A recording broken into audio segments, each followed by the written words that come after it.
আসসালামু আলাইকুম বন্ধুরা। এই তো মিষ্টি কুমড়ার শাক আমি কালকা কাটটা দুইয়া রাখি নাই, সরি, কিন্তু এখন দুইটাছি রান্নু। ঠিক আছে, রান্না বান্নাটা শেষ করবো। মানে কালকা তো এমন সময় বই হয়ে রয়েছি, লেদার মতন বই হয়ে রয়েছি। ঠিক আছে, কালকা কোনো কামই করিনি। আর কাম না করলে শরীরে আইডো থাকে না, আর হেরা বাইক না থাকলে আরও ভালো লাগে না। ঠিক আছে, আবার হেরা কোনো গেলে কই শান্তি পাবো না, আসলে শান্তি দেন নাই। হেরা গেলে শান্তি পাবো, শান্তি দেন নাই। একটু মিষ্টি কুমড়া শাকটি দিয়ে নিলাম। নিজে গাছ লাগাইছি, আল্লাহ মানে 1 মাসে খাই আর 2 মাসে খাই, একটু খাইতে তো পারি না। এই শাকের সাথে কই খাইলাম বলে। আর এখানে ধনিয়া পাতা টমেটো কাটা লিখছি। আর এই তো এখানে মাছ ভাজি দেবো, আর লিখছি এখানে মাথা দিয়ে ভাজা লিখছি।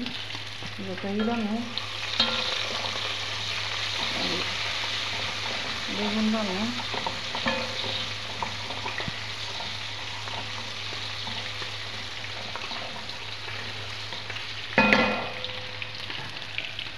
বললাম চালটা লই, চালটা না চালটা দিয়ে লই। আর এখানে এই যে বেগুন আলু কাটতে রাখছি। এখন চালটা নিয়ে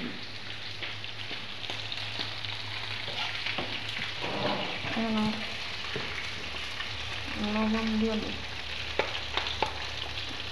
যা না হইলে তরকারি চল হইল, তরকারি স্বাদ হইতে না এটা না হইলে।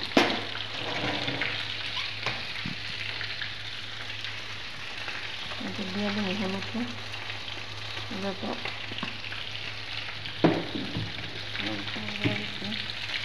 দিয়ে দিলাম ধনিয়ার গুঁড়ো,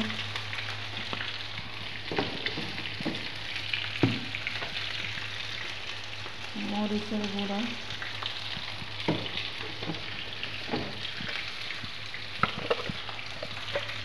এটা একটা মশলা।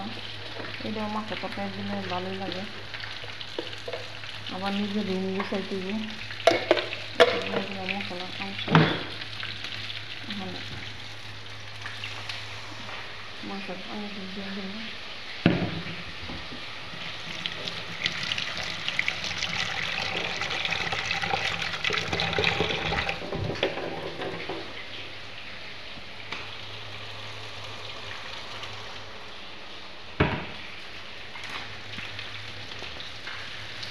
মাছটা ভাজা হয়ে গেছে।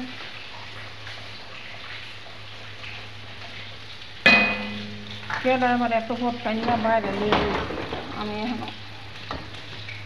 এখন আবার দল নিয়ে পাকা তরকারি এটা সব কিছু বয়ে দিচ্ছি। চালটা লই, চালটা দিয়ে ভাতটা বয়ে দিচ্ছি। মাছটা ভাজা হয়ে গেছে।